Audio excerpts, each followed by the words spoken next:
Gracias, Miguel Ángel. Muy buenas noches a todos. Me da mucho gusto saludarlos y estar nuevamente con ustedes Buenas para noches, Lick. compartir esta clase. El viernes anterior no pude estar con ustedes, pero estuvo la licenciada Lourdes Fabiola y con ella entiendo que vieron el tema en relación al parentesco y algo relacionado con las clases sociales. Para continuar con la parte que nos corresponde del programa, vamos a utilizar una parte de la clase para avanzar un poco en el contenido y luego vamos a tomar unos minutos para hacer un análisis y que todos participen en relación a la lectura que dejamos el jueves pasado en relación a los artículos que regulan lo relativo a la familia en la Constitución Política de la República de Guatemala.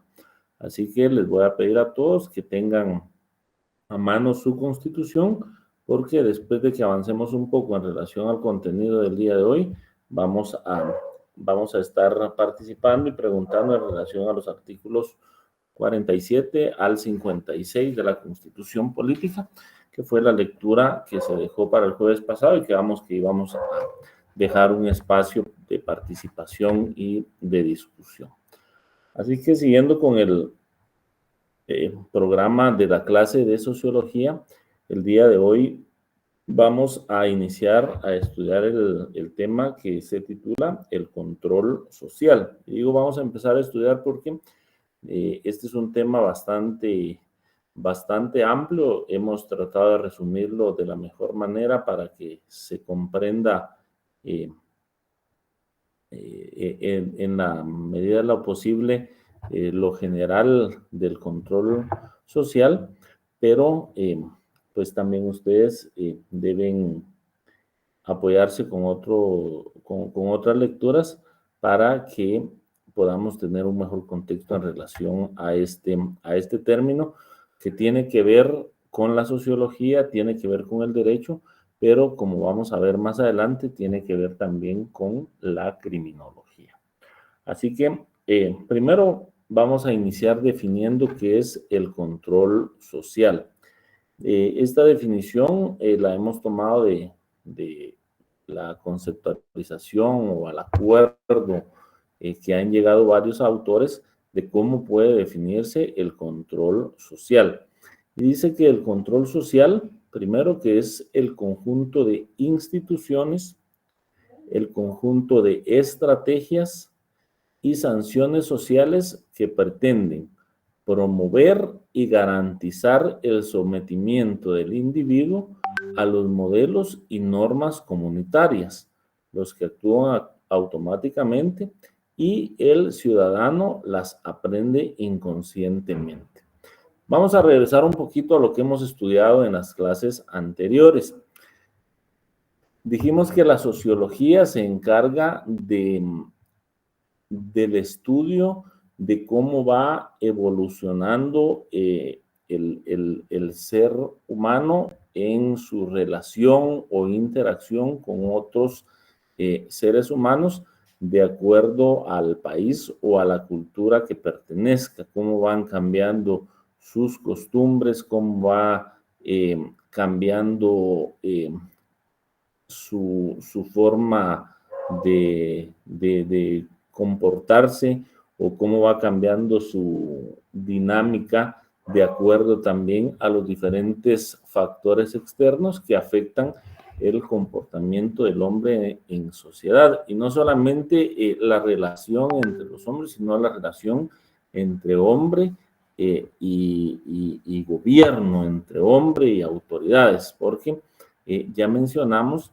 que una de las características del hombre es que por naturaleza es un ser social, que necesita de forma directa o indirecta de esa ayuda de otras personas para lograr lo que ya estudiamos de acuerdo a la Constitución y de acuerdo a la doctrina, el fin supremo que es el bien común o el bienestar común.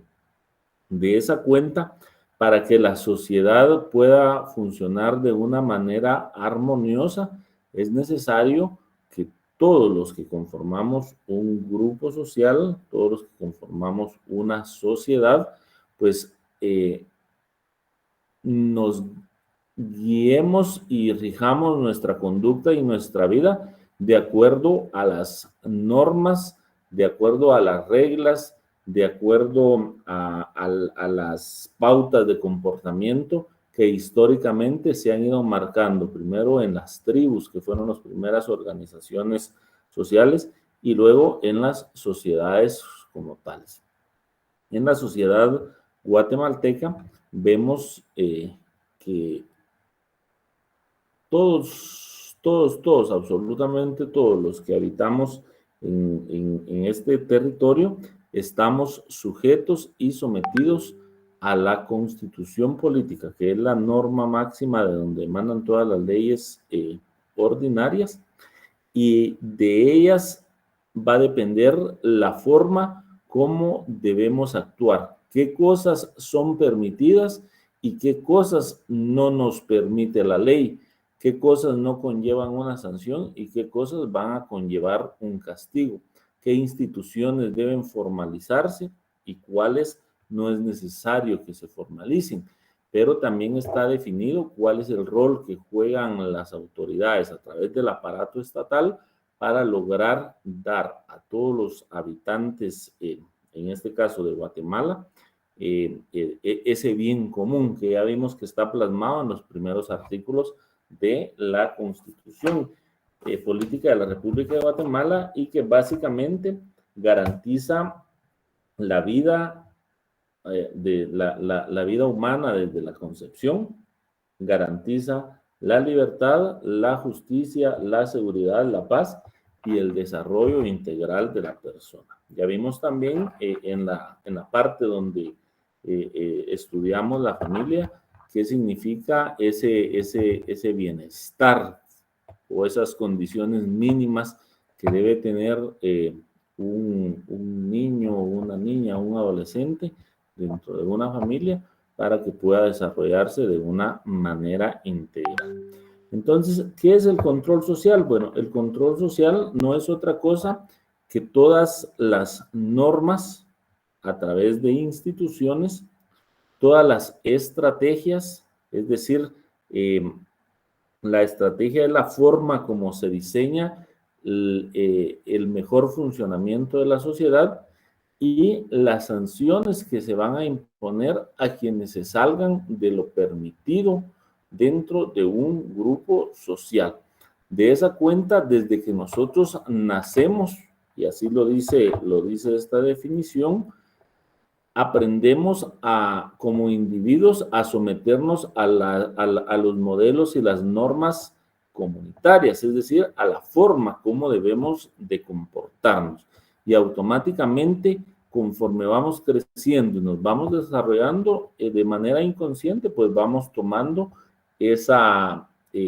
vamos tomando esa actitud para poder comportarnos de una manera socialmente aceptable. Claro, hay cosas que la ley no prohíbe, que quizá socialmente no sean aceptables, pero no son prohibidas por la ley. Pero hay otro tipo de normas que nos guste o no nos guste, nosotros debemos de sujetarnos a ellas, porque de lo contrario, si no lo hacemos, va a conllevar una sanción.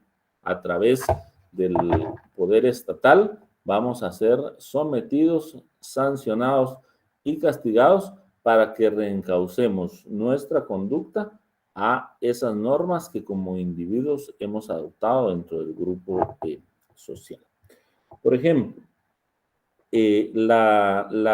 no hay ninguna ley que nos prohíba vestirnos de una o de otra manera. Algunos un poco pueden vestir de una manera recatada y otros un un poco vestir de una manera liberal, y hablo de hombres y mujeres. Eso no es sancionado por ninguna ley. ¿Cuándo es que ya las normas entran a jugar un rol dentro de la sociedad y ya regulan nuestra conducta? Pues cuando nos salimos de lo que es aceptado y de lo que ya se encuentra regulado. Por ejemplo, una persona puede decidir salir sin ropa, pero eso, aunque él lo considere un derecho, andar en la calle sin ropa, dentro de las normas, eso ya va en contra de los valores morales y obviamente ahí ya va a haber una sanción. Vamos a ver quién levantó la mano, vamos a ir dando la participación. Yo, licenciado. Es que fíjese, licenciado, que estaba viendo un caso en Estados Unidos de una muchacha que precisamente lo que usted decía, ella fue a la escuela, pero se fue en ropa interior. Y ella dijo que pues ella era libre y la maestra le dijo que ella no iba a seguir dando la clase, si no se salía y se iba. Pero ella le seguía repitiendo que pues ella era libre de hacer lo que ella quisiera, más en vestirse, entonces que no la podían sacar de la institución, ¿verdad? Entonces, total, estaba viendo ese problema y dije yo, wow, ¿qué pasará en esta situación, ¿verdad? No digamos con esas leyes que han puesto ahora que son aún más liberales en ese tipo de países, ¿verdad? Sí, es que fíjense que al final de cuentas, pues como les decía, cada sociedad es distinta. Por ejemplo, Guatemala aún es una sociedad un tanto conservadora. Desconozco cómo es la normativa en Estados Unidos, pero desde mi criterio hay cuestiones que son de sentido común. Sin embargo, pues aquí hay temas no solamente que están regulados en la doctrina, sino en la propia norma, que, por ejemplo, vestir de una manera inapropiada, por ejemplo, en ropa interior, decía el compañero, que alguien vaya a trabajar y que pretenda que sea aceptado de esa forma, pues eso va en contra de la moral y de las buenas costumbres. Además, si eso sucediera, por ejemplo, en un lugar de trabajo, recordemos que tanto la iniciativa privada como el Estado tienen sus propias normas internas a través de los reglamentos o a través de los mismos pactos colectivos que establecen que de acuerdo a la actividad que cada persona realiza, pues debe vestir de forma decorosa. Entonces, cuando ya una persona asume una conducta que ya choca contra la norma, entonces ya viene una sanción. Y de esa cuenta podríamos mencionar muchos ejemplos que hasta hace algunos años pensábamos que solo fueran una posibilidad de que pudieran darse, pero que actualmente conforme se han ido adoptando algún tipo de ideologías, algunos países ya están teniendo, digamos, ese tipo de conflictos de qué manera se van a resolver. Pero por lo menos en la legislación guatemalteca, digamos, la falta contra la moral y las buenas costumbres sí va a ser producto de una sanción. Si hablamos, por ejemplo, de la propiedad privada, la propiedad privada es algo que nos garantiza, el derecho de propiedad nos lo garantiza la Constitución Política de la República de Guatemala. Desde ahí está regulada la propiedad privada, que nadie puede limitarnos en el derecho de la propiedad. Sin embargo, eso también tiene límites. Digamos, el hecho que yo sea propietario de una casa, de un apartamento, de un condominio, ya sea que esté regido por un reglamento o no, hay normas de conducta que debemos de seguir. Por ejemplo, si estamos haciendo escándalo en nuestra propiedad, puede haber intervención de los cuerpos de policía porque estamos alterando la tranquilidad de los vecinos. Quienes viven en condominios se rigen por el reglamento del condominio. Incluso en este tipo de lugares o en apartamentos en donde funciona también la propiedad de condóminos, hay sanciones para quienes, por ejemplo, pongan música a muy alto volumen que moleste a los vecinos. Hay sanciones para aquellos que dejen libre a las mascotas. Si usted no cumple con las normas de higiene que están establecidas. Entonces, de una u otra forma, es necesario el control social para que podamos vivir en armonía. Y ahí estamos hablando de cosas, de comunidades o de grupos pequeños en donde nos desenvolvemos. Lo mismo sucede, por ejemplo, ya hablamos de los trabajos, lo mismo sucede en los colegios, lo mismo sucede en las universidades. Quienes somos padres, antes de que inscriban a nuestros hijos, por ejemplo, en un centro educativo, firmamos el contrato en donde nosotros nos adherimos a que tanto nuestros hijos como nosotros vamos a cumplir con determinadas obligaciones y la institución también se compromete a proveernos determinado servicio educativo y en caso de incumplimiento, pues ellos tienen el derecho de retirar a nuestro hijo si incumple en temas de disciplina, en temas de rendimiento escolar, o si es el caso de una institución privada, de retirarlo en caso no cumplamos con la cuota que nosotros mismos hemos aceptado. Y si vamos a la base de la sociedad, que es la familia, ahorita le vamos a dar la palabra a la compañerita que levantó la mano. Si vamos a la base de la sociedad, que es la propia familia, pues dentro de la familia, de una u otra forma, también existe ese tipo de controles para que exista armonía. Desde que vamos creciendo, nuestros padres o con las personas con las que vivamos, a veces puede ser con los abuelos o con tíos con quienes crezcamos, nos van imponiendo normas, un horario en que vamos a poder salir a jugar, un horario máximo en que vamos a regresar, unas obligaciones que vamos a cumplir, por ejemplo, ganar los cursos en la institución en donde nos están proveyendo educación, respetar a nuestros vecinos, respetar a nuestra familia. De una u otra forma, desde la misma familia se va dando ese tipo de control que cuando ya lo vemos macro es lo que es el control social, es decir, todas esas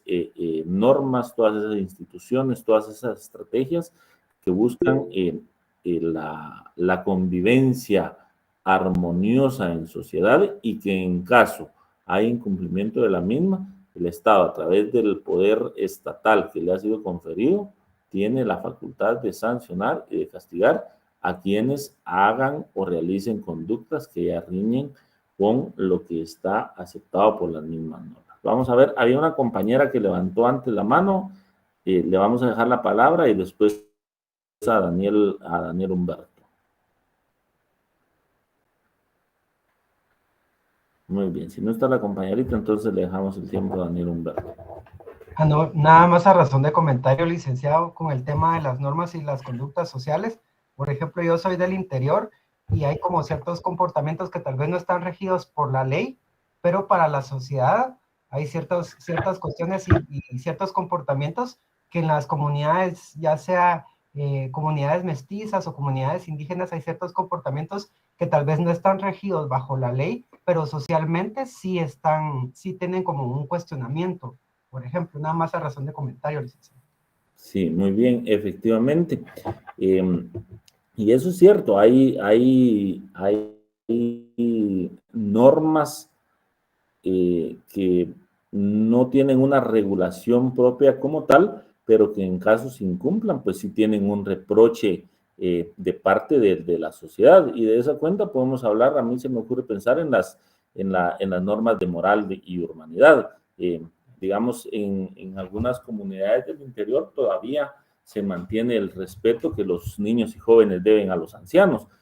Si bien es cierto, no hay una norma que diga que alguien incurre en algún delito, en alguna falta por no saludar a un anciano, si en esa comunidad donde todavía se mantiene ese tipo de buenas costumbres no se realiza, obviamente va a haber una condena social. Una condena social me refiero a una llamada de atención de los padres, a una llamada de atención de los líderes de las comunidades, porque se está incumpliendo con la costumbre que se ha inculcado a lo largo de las diferentes generaciones. ¿Alguien más que quiera opinar? Evelyn Grijalva, va muy bien. Licenciado, el comentario que le quería hacer es que usted hablaba acerca de la vestimenta, ¿verdad? El uniforme, por ejemplo, identifica a un niño perteneciente a cierto instituto. La directora nos hacía referencia que es importante, puesto que en una cierta ocasión hubo un accidente con un niño y como no tenía uniforme, no sabían a dónde dirigirse para poder abocar y poder hacer la denuncia del accidente que tuvo y que alguien lo auxiliara, mientras que estando con un uniforme saben a qué escuela abocarse para poder anunciar que le había pasado algo al niño, ¿verdad? Muy bien.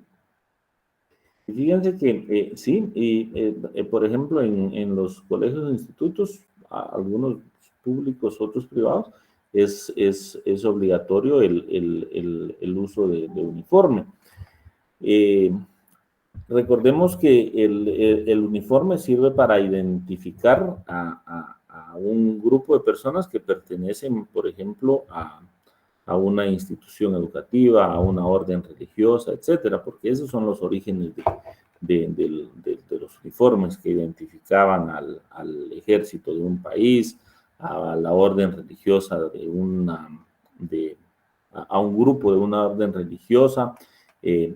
Sin embargo, pues también en nuestro país se ha adoptado, aunque en los últimos años se ha ido, digamos, siendo un poco menos riguroso en ese tema, nos guste o no, algunos consideramos que el uniforme es de utilidad porque nos ayuda también, no solamente para resolver ese tipo de situaciones como el que mencionaba Evelyn, sino también para que vayamos creando identificación con la dependencia en la que estudian nuestros hijos o en el lugar en donde podemos laborar. Hay algunos centros de trabajo en donde parte de la indumentaria que usan los trabajadores es una camisa, una playera, un polo con el escudo o con el nombre de la empresa. Entonces nos damos cuenta que desde las instituciones o desde por seguridad también, muy bien, o desde los grupos sociales más pequeños hasta los más grandes, es necesario que se dé este tipo de control social. Acá les voy a leer una definición un poco más amplia en relación al control social y vamos a resaltar dos aspectos o dos objetivos que tiene el control social. No se preocupen en copiarla porque el día de mañana, cuando finalicemos este tema, les voy a mandar la presentación y ahí están todas las definiciones que vamos a ver el día de hoy. Pero entre las definiciones que me parecieron importantes, no sé si más adelante anoté al autor, dice que el control social es la capacidad de la sociedad para regularse a sí mismo de acuerdo a principios y valores aceptados mayoritariamente. ¿Por qué se habla de acuerdo a los principios y valores aceptados en cada sociedad? Porque las normas o lo aceptado o no aceptado va a diferir de acuerdo al país o a la cultura a la que se pertenezca. Yo insisto, Guatemala aún sigue siendo un país conservador, pero quienes han visto documentales o quienes han tenido la oportunidad de viajar a países en donde es un poco menos conservador que la cultura guatemalteca, por ejemplo, Estados Unidos o algunos países de Europa, nos damos cuenta que hay aspectos que son aceptados. Aquí en Guatemala todavía es un tema que conlleva que conlleva sanción, por ejemplo, el consumo de alguna droga. Hablemos en el caso de la marihuana. Aquí existe aún el delito de posesión para el consumo, y si la Policía Nacional Civil encuentra a una persona con alguna droga que exceda lo que establece la posesión para el consumo, lo van a poner a disposición de un órgano jurisdiccional. Sin embargo, en Estados Unidos o en países de Europa hay lugares en donde ya se ha legalizado, por ejemplo, el uso de la marihuana y de otras sustancias. En algunos países de Europa, el mismo Estado provee condiciones seguras para que quienes quieran consumir algún tipo de sustancia controlada lo hagan. Entonces eso va a depender también de la idiosincrasia de la cultura o de qué tan liberal o qué tan conservador sea un país. Y por ahí también una compañera hacía un comentario que también es relevante, que también va a depender de qué tan arraigada esté la religión en la sociedad o en el país, para que se mantenga conservador o se vaya haciendo más liberal. Pero entonces el control social, dice este autor, que es esa capacidad de la sociedad de autorregularse para, de acuerdo a principios y valores aceptados mayoritariamente. Es decir, no todos quizá vamos a estar de acuerdo con los principios y los valores que nos vaya imponiendo la sociedad a través de normas escritas o de normas que no sean escritas, pero que son aceptadas, como las que mencionaba Daniel, que sucede en el interior. Y básicamente el control social tiene dos objetivos. Esto anótenlo porque puede ser una pregunta de examen. ¿Cuáles son los dos objetivos que tiene el control social? Primero, regular la conducta individual. Ese es el primer objetivo del control social. Y segundo, conformar y mantener la organización social. Es decir, primero va a regular la forma en que cada uno de nosotros nos vamos a comportar en la sociedad. Y aquí estamos abarcando todos los aspectos que regulan nuestras leyes.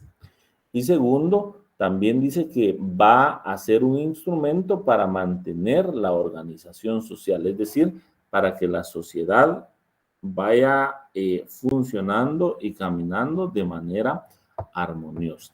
También dice que se ejerce sobre los individuos con la finalidad de enseñarles, persuadirlos. Los dos objetivos básicos del control social, dijimos que el primero es, ahí está resaltado en la presentación, regular la conducta individual, la conducta de cada uno de nosotros. Y el segundo, conformar y mantener la organización social. Esos son los dos objetivos. Decíamos también que se ejerce con la finalidad de enseñarles, persuadirlos y compelerlos a usar los valores aceptados por el grupo. Y aquí insistimos, en cada cultura, en cada país o en cada sociedad, los valores aceptados por el grupo van a ser diferentes. Esto con la finalidad de lograr una disciplina social que resulte funcional para el mantenimiento de las estructuras del Estado. Y debe de tratar de mantener o crear las condiciones para la armonía social. Entonces, mencionábamos que las normas de conducta que debe regir a la persona en la sociedad se van aprendiendo y se van enseñando desde la base de la familia, que es el primer grupo en donde el niño se va desarrollando. Ahí se les enseña qué es aceptable, qué no es aceptable, qué es permitido, qué no es permitido, y hablamos tanto de normas legales como de aspectos morales. Muy bien, Iván. Otro de los lugares en donde vamos aprendiendo la forma en que debemos de comportarnos es en la escuela. Ahí ya vamos aprendiendo otro tipo de situaciones en donde aprendemos ya a tener esa interacción en sociedad, porque en la familia estamos en un grupo cerrado, pero ya cuando el niño empieza a socializar, se da cuenta que debe respetar y cumplir ciertos parámetros para no incurrir en algún tipo de sanción o en un tipo de castigo por el incumplimiento de lo que le está regulando a la institución. Y por ahí poníamos, ahí en la escuela, por ejemplo, y eso es bueno, nos enseñan a cumplir primero los horarios. Los chapines tenemos ahí el estigma de que somos impuntuales. Nosotros debemos de tratar de cultivar la puntualidad y eso es bueno que desde los colegios y las escuelas lo enseñen, que se debe cumplir con un horario que esté establecido.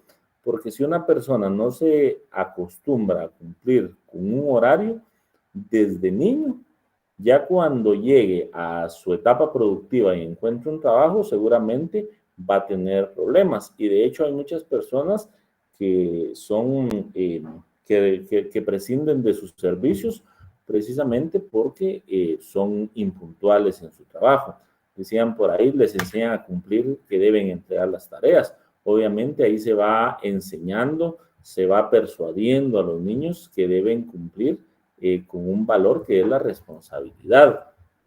¿Y para qué va a servir? Bueno, también para que en el futuro, cuando en su lugar de trabajo le designen las actividades laborales que debe realizar, él sepa que está obligado a cumplir con esas tareas y no solamente a cumplirlas, sino a hacerlas con calidad. Por eso es que en los colegios y en la propia universidad se nos pone un mínimo de cuánto es, perdón, se nos impone un mínimo de una nota con la cual podemos aprobar o reprobar. Eso va relacionado con la calidad. Entonces nos damos cuenta que desde la familia, desde la escuela, se va enseñando, se va persuadiendo y también se compele, que ya es una palabra que significa un poco de autoridad para que el miembro del grupo cumpla con todos los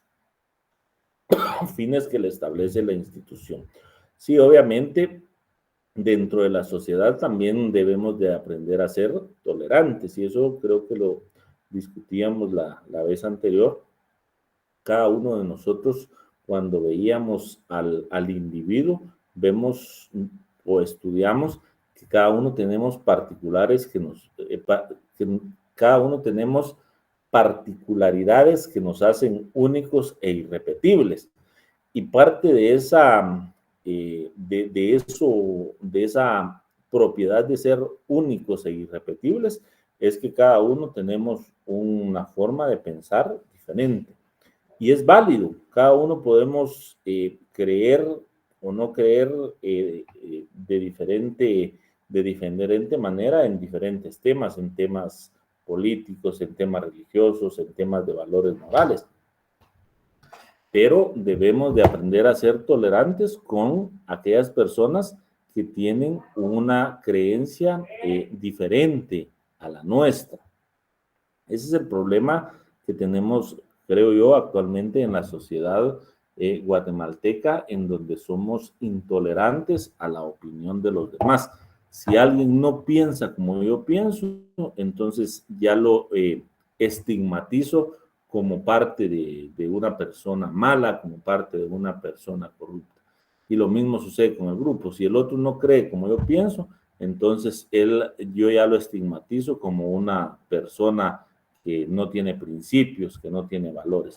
No, la riqueza del ser humano es esa capacidad que tenemos de pensar, de razonar y de expresarnos, siempre y cuando no dañemos el derecho de nuestro prójimo, de nuestros semejantes. Cada uno tenemos derecho a vivir, a pensar y a creer como nosotros lo consideremos. No logré leer ahí el último comentario, pero dice, increíblemente, también se puede vivir en sociedad practicando algún tipo de deporte, ¿sí? Cada uno vamos a tener nuestros propios gustos, nuestras propias aficiones. Por ejemplo, la orientación sexual suele ser cuestionada cuando eso es una elección personal. Efectivamente, fíjense que la orientación sexual, eso forma parte de la vida íntima de cada persona. Ahí estamos de acuerdo. El problema es que hay grupos que han radicalizado ese tipo de, digamos que han radicalizado aspectos que competen únicamente a la vida privada y pretenden que la sociedad esté de acuerdo con la forma de pensar o de hacer que ellos quieran. Y ahí insisto, la orientación sexual es algo muy personal, pero recordemos que la orientación sexual tiene que ver con el ámbito privado, con el ámbito íntimo, porque lo que no es sano y lo que no es bueno es radicalizarnos, ¿sí? Y obviamente hay aspectos en los valores que le inculcamos cada uno a nuestros hijos, no puede intervenir nadie más que nosotros. Pero la radicalización que se ha ido dando es que estos grupos que no representan a las mayorías pretenden imponer una ideología con la cual quizá no todos van a estar de acuerdo. Y entonces es ahí en donde al ser extremistas, al querer imponer las cosas por medio de la fuerza o la violencia, entonces este tipo de situaciones que debieran de ser privadas ya las llevan al ámbito público. Obviamente, nosotros debemos de ser respetuosos de el derecho de elección que tiene una persona, de la religión que desea profesar. Debemos de ser respetuosos si en su vida privada alguien tiene una orientación sexual la que quiera. Debemos de respetar si ideológicamente en política, pues algunos sean de izquierda, otros sean de derecha, otros sean de centro. Lo importante es que aprendamos a convivir y a escuchar y a respetar, aunque tengamos diferencias en la forma de pensar de determinadas personas. Pero ahí es donde entra la tolerancia, algo que falta, creo, en nuestro país. Porque, ¿qué pasa? Si yo no creo como usted cree, entonces ya surgen los insultos, las descalificaciones, etcétera, etcétera, etcétera, todo lo que ustedes saben. Pero para que esa situación cambie y vayamos evolucionando hacia una sociedad en donde aprendamos la comprensión, cada uno de nosotros debemos de aportar desde nuestros espacios para ser respetuosos de la opinión. Existe la libertad de opinión, de pensamiento y de acción que tenemos todos los seres humanos. Vamos a dejarle la palabra a Ingrid Yesenia y luego a Evelyn Grijalva. Buenas noches, Lick, muchas gracias.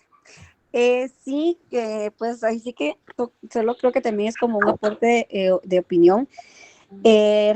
Como usted decía, lo de las drogas en Estados Unidos, ¿verdad? Regularmente aquí en Guatemala, pues si cargamos algún tipo de droga, pues no, es como penado, ¿verdad? O sea, ese control creo que todavía no existe.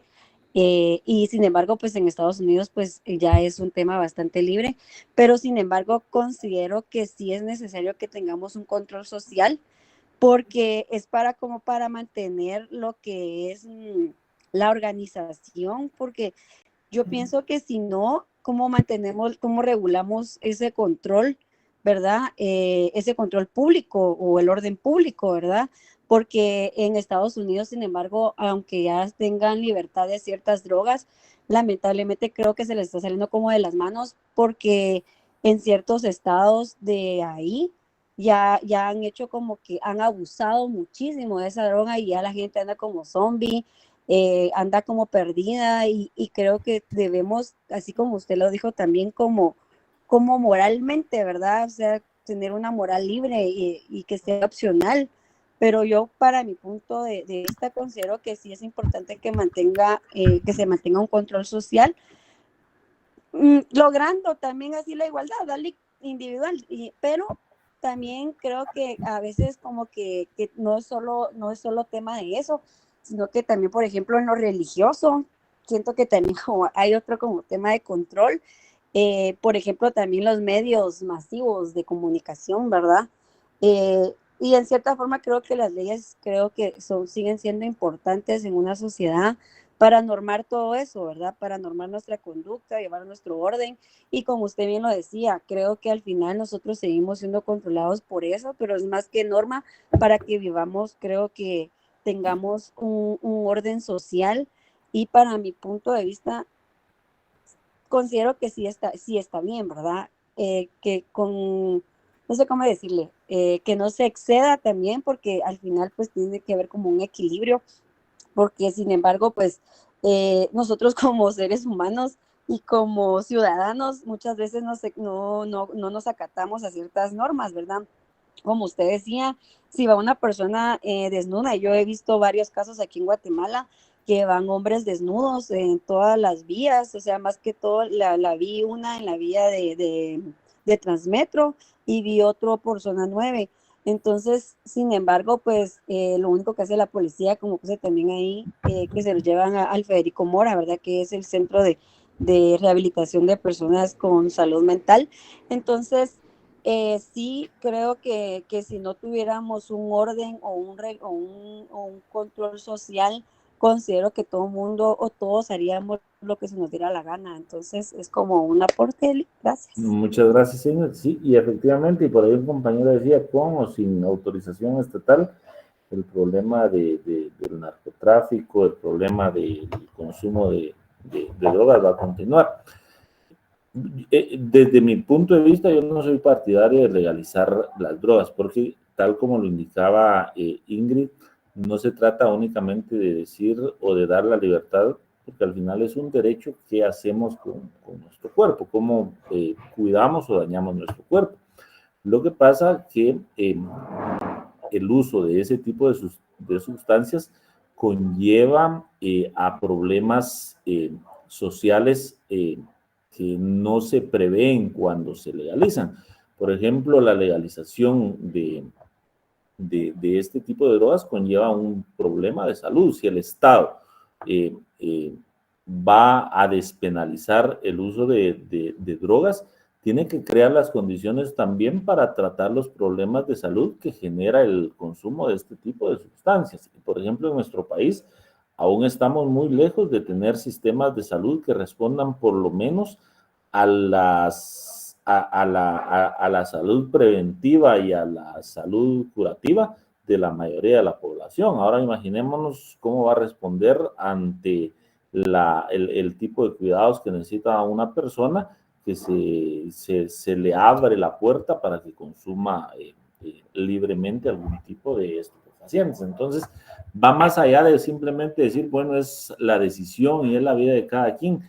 Lleva problemas de salud, problemas de seguridad. Recordemos que hay hay variedad de drogas que alteran la psique de la persona, su salud mental, y de hecho países como Estados Unidos tienen problemas muy serios de violencia en las escuelas, violencia de los jóvenes, el uso descontrolado de armas, y por eso constantemente vemos masacres. Entonces, todo ese tipo de situaciones son las que se deben prever a la hora de tomar una decisión. Y coincido perfectamente con Ingrid que deben haber siempre controles, porque si se va dejando libertad de que cada uno haga lo que considere bueno o que considere pertinente, vamos a llegar o podemos llegar a un estado de anarquía en donde ya va a ser imposible que el propio Estado retome la paz y el control social. Voy a terminar con esta diapositiva y de ahí vamos a dejar 10 minutos para hablar un poquito de los artículos en donde ustedes me van a decir qué comprendieron de la lectura de estos artículos. Ya a manera de conclusión, podemos decir que el control social es defender ese estado social que interesa a quienes controlan el poder, los que se encuentran obviamente interesados los que se encuentran interesados en preservar y defender el status quo social. El criminólogo italiano Pavani nos dice que el control social puede ser examinado como cuestión política y es leído a través de categorías politológicas y jurídicas, como lo son el poder del dominio, Estado, derecho, represión, autoridad, y como una categorización sociológica en el control social. Es interpretado como integración social y socialización de una dimensión social. Entonces, el control social, tal como lo hemos venido platicando, para decidir qué se regula o qué se restringe, va más allá simplemente de lo que podamos opinar o de lo que podamos pensar que es bueno. Tiene que ver con Estado, con derecho, con represión, con autoridad y con otro tipo de situaciones que deben ser previstas antes de autorizar o de desautorizar determinado tipo de conductas para que no se pierda esa armonía y esa convivencia social. Vamos a quedarnos hoy aquí en esta diapositiva que es la número 4 y el día de mañana, primero Dios, vamos a continuar discutiendo en relación vamos a seguir platicando acerca de del control social. Ahora, todos con su cámara encendida, porque ahí vamos a ir viendo a quiénes les vamos a ir dando la palabra, para que en unos 10 minutos platiquemos un poco en relación a lo que ustedes entendieron, así en síntesis, de los artículos 47 al 56, de lo que regula la Constitución en relación a la familia. Vamos a ver, Evelyn Grijalva, empecemos con ella. Y luego Ingrid Yesenia, perdón. Licenciado, yo resumí los casi 11 artículos y también los relacioné con el Código Civil porque cuando yo los iba leyendo, iba encontrando de que decía de que la ley prescribirá o que otra ley lo desarrollará y encontraba los artículos en el Código Civil y ciertamente encontraba que la mayoría de los derechos estaban protegidos por el Estado. Por ejemplo, la protección a la familia, porque el Estado garantizaba su protección social, económica y jurídica. Y esto lo encontré en el artículo 78 del Código Civil. También la unión de hecho, que casi tiene similares derechos que el matrimonio. Lo que me llamó la atención también fue la igualdad de los hijos. Y cuando hablamos de la igualdad de los hijos, también adquieren los mismos derechos los hijos adoptados. Esto está regulado en el 209 del Código Civil. Está en el artículo 50 de la Constitución. Tomé nota. Entonces, también estaba viendo de que la protección a menores y ancianos, donde el Estado protege su salud física, mental y moral, pero también trata de garantizarles el derecho a la alimentación, educación y seguridad y previsión social.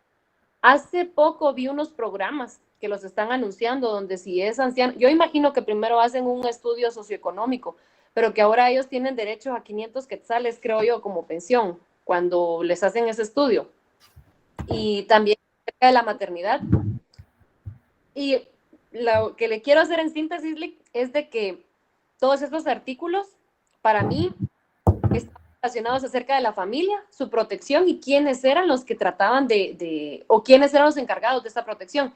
Y todo, o al menos eso fue lo que pude encontrar, están regulados en el Código Civil, desde los artículos como desde el 78 y también algunos como el 209 y el 252. Muy bien, Evelyn, muchas gracias. Gracias por su aporte, muy bien resumido los artículos, y ahí lo que usted hizo fue la integración de leyes, ¿verdad? Integrar la Constitución con la norma ordinaria que regula lo relativo a la familia. Vamos a dejarle el tiempo a Ingrid y Yesenia, más o menos van a tener 1 minuto cada uno para dar participación a unos cuantos más. Ingrid. Y luego Nínive. Solo, perdón, Ingrid, no la escuchamos. Creo que... Perdón, sí, no tenía mi micrófono, Gracias. perdón.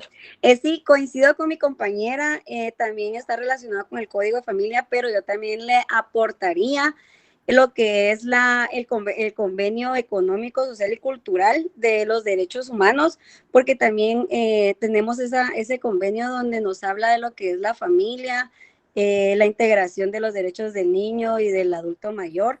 También haciéndole un poquito más de énfasis, por ejemplo, la palabra minusválido, yo creo que ya necesita como una corrección nuestra ley, porque desde hace bastante tiempo, pues esa palabra ya no es correcta, ¿verdad? Porque desde el Convenio Internacional de los Derechos de las Personas con Discapacidad, pues se dispuso que el término adecuado, pues eran personas con discapacidad o personas en situaciones de discapacidad, ¿verdad? Entonces, es también solo como aportación de que también se puede hacer relación con otras leyes y en temas de derechos humanos, pues también está regulado y que pues sí, ¿verdad? Que la protección a la familia pues también es un garante del Estado y que sí se deben de respetar. Y es como un aporte también a mi compañera. Gracias. Muy bien, gracias. Gracias, Ingrid. Nini de Esther. Gracias, buenas noches, licenciado y compañeros. Sí, solo aportando un poquito más porque yo creo que Evelyn desarrolló una muy buena síntesis de los 11 artículos. Solo quería hacer como hincapié en la diferencia entre el matrimonio y la unión de hecho, ya que el capítulo 1 del matrimonio, párrafo 1, disposiciones generales, de los artículos 78 en adelante del Código Civil, se integran con estos artículos constitucionales, en donde habla también de la familia y los diferentes estados en que puede estar uno en el matrimonio. Y en este caso, por ejemplo, el matrimonio, pues es una unión legalmente, ¿verdad? Y tienen iguales derechos y obligaciones. El matrimonio se celebra, se llevan formalidades según el Código Civil. Y la diferencia con la unión de hecho es que en la unión de hecho ellos empiezan a convivir, empiezan a tener una vida conyugal y la ley lo reconoce de 3 años en adelante, ¿verdad? Ya pueden hacer una solicitud legal referente. También en una unión de hecho, pues un alcalde también puede unir a estas personas, eso es legal. También se hace una escritura o un acta notarial y se puede reconocer con solo de las dos partes. Por ejemplo, también hay uniones de hecho post-mortem, por ejemplo, cuando alguien ha convivido, ha tenido familia y la persona muere, en ese momento pueden hacer una declaración por alguna de las partes o ambas partes, si ellos así lo deseen, cuando quieran arreglar su situación legalmente, ¿verdad? Y pues ya cuando se hace una unión de hecho, pues eso ya está reconocido con las mismas, con muy similares beneficios y obligaciones como en el matrimonio, ¿verdad? Como en Guatemala se da mucho eso. Entonces eso era lo que yo quería aportar porque pues igual si le hablo de los demás, ya Evelyn e Ingrid ya hicieron favor de acotar, entonces yo solo quería acotar en esta otra parte. Muchas gracias por su soporte. También levantó la mano Margarita del Carmen y luego Lisette Alejandra. Gracias, licenciado. Creo que cada uno va a dar quizás solo uno, porque ya las compañeras pues hicieron una síntesis de en sí la sección primera de familia, ¿verdad? Y me llamaba mucho la atención en la obligación de proporcionar alimentos, que también se encuentra en el artículo 242 del Código Penal y también en el artículo 97 del Código de Trabajo. Pero me llama la atención ahí donde dice que el sueldo es embargable aún al 50%, ¿verdad? Por pensión alimenticia. Eso sí me llamó la atención, de que le ponen mucho énfasis a la alimentación. Muy bien. Eso es, licenciado. Gracias, Margarita. Ahora le dejamos el tiempo a... Buenas noches, licenciado. Ya como anteriormente dijo Margarita, las demás compañeras hicieron una síntesis completa de los derechos que se regulan en esos artículos. Principalmente a mí me llamó la atención lo que acaba de decir Margarita, que en el artículo donde señala la obligación de proporcionar alimentos, que tutela también la adopción y la maternidad y la protección a menores y ancianos. Muy Y bien. ante todo, la igualdad de los hijos en una familia, ¿va, licenciado? Eso Muy era lo que bien. quería. Gracias, licenciado. Sí, y efectivamente, fíjense que en el tema de alimentos, si ustedes se dan cuenta, la Constitución dice que no proporcionarlas es punible. De hecho, quien no cumple, ya habiendo una sentencia en donde esté obligado a proporcionar alimentos, existe un delito por no cumplir con la obligación de proporcionar alimentos. Aunque desde mi punto de vista, eso más que una obligación legal debe ser una obligación moral para todos aquellos que tenemos efectivamente negación de alimentos, para todos aquellos que somos padres. Vamos a darle el tiempo a 2 personas más y con eso concluiríamos. Margarita del Carmen, vamos a ver, Margarita. Perdón, licenciado, se quedó la manita arriba. Se quedó la manita arriba, muy bien. Entonces, lo voy a hacer aquí al que me aparezca en pantalla. Han participado solo damas. Vamos a dejar el tiempo a Héctor Alexander Hernández. ¿Qué opinión le merece en relación a los artículos que dejamos para estudiar, Héctor? Buenas noches, licenciado y compañeros. Pues, licenciado, para terminar de puntualizar con los artículos de la Constitución, creo que a priori se logra visualizar un aspecto social, ya que en la misma Constitución determina que todos estos artículos son de sumo interés social y de suma protección que prioriza el Estado.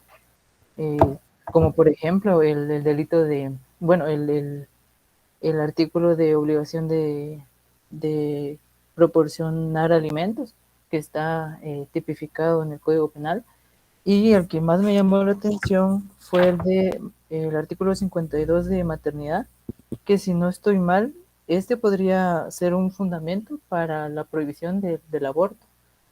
Eso. Muy bien. Gracias, Héctor. Y vamos a terminar con Juan Loyo. Lo escuchamos, Juan. A la orden, licenciado. Buenas noches, compañeros. La verdad que han platicado bastante las compañeras y muy bueno. Yo soy un poquito crítico, espero que les caiga bien mi crítica, más que todo el Estado, ¿verdad? Más que todo me voy a enfocar en el 47, ¿verdad? Cuando dice que el Estado protege a la familia económicamente y socialmente. Bueno, yo mi modo de pensar, espero no equivocarme, ¿verdad? La ayuda que le da el Estado tal vez, si mucho un 10%, ¿verdad? Porque si hablamos del corredor seco, si no me equivoco, estamos hablando Baja Verapaz, parte de Zacapa, Chiquimula, Esquipulas y mucha familia. Si llega a 3 tiempos, es mucho. Se queda con 2 tiempos. ¿Por qué? Porque hay unos lugares muy áridos, no hay cómo regar las tierras y muchas cosas. Entonces, sí es bastante cuestionable. Esperemos que algún día se dé más ayuda para la familia. Solamente el IC, espero que ayude un poco lo que le digo. Muchas gracias, Juan. Y sí, efectivamente, ahí alguien decía que le llama la atención la igualdad de los hijos. Efectivamente, la ley reconoce que en derechos todos los hijos son iguales ante la ley, ¿verdad? Entonces, eso es parte de la igualdad. ¿Por qué reconoce la igualdad de todos los hijos? Porque recordemos que cuando viene un niño o una niña, no es que él haya pedido nacer, sino es la decisión de 2 personas adultas que voluntaria y conscientemente decidieron traer al mundo a este niño.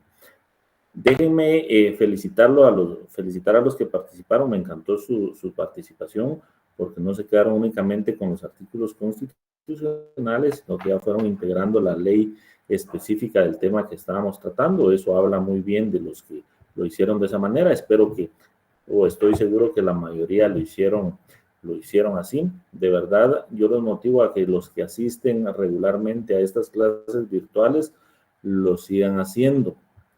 Porque, pues, ahorita hemos conectado 104 alumnos, sin embargo, cuando nos toca calificar y evaluar, son casi 190. O sea, al final, los beneficiados o los perjudicados vamos a ser cada uno de nosotros, y se nota en las respuestas que dan en los exámenes. Los que no asisten, su respuesta obvia es googlear y lo primero que les aparece es lo que nos anotan como respuesta. Y obviamente eso se refleja en sus notas. Así que a los 104 que están el día de hoy presentes, yo los motivo a que sigan estando presentes en las clases. No se trata, para mí la nota es relevante en algún aspecto, pero más que una nota, porque digamos esa puede ser manipulable, copiando, utilizando lo que ustedes quieran, pues pueden engañarme e incluso sacar un 30, pero más allá de eso, a mí lo que me interesa es que ustedes aprendan, que ustedes comprendan de qué se trata nuestra carrera, con qué ciencias se integra y sobre todo que aprendan a expresarse, que vayan mejorando su léxico jurídico, su argumentación, y pues si logro cumplir con ese objetivo, yo me voy a dar más que por satisfecho. Mi consejo, como siempre, lean mucho, porque los que leemos, no tan fácil vamos a ser engañados y vamos a tener un criterio amplio para poder ser gente productiva y que aportemos a la sociedad. Me da mucho gusto saludarlos, les deseo a todos muy buenas noches, buen provecho y primero Dios, espero ver a los 104 el día de mañana también. Así que, gracias, licenciado. Buenas noches. Gracias. Buenas noches. Adiós, compañeros.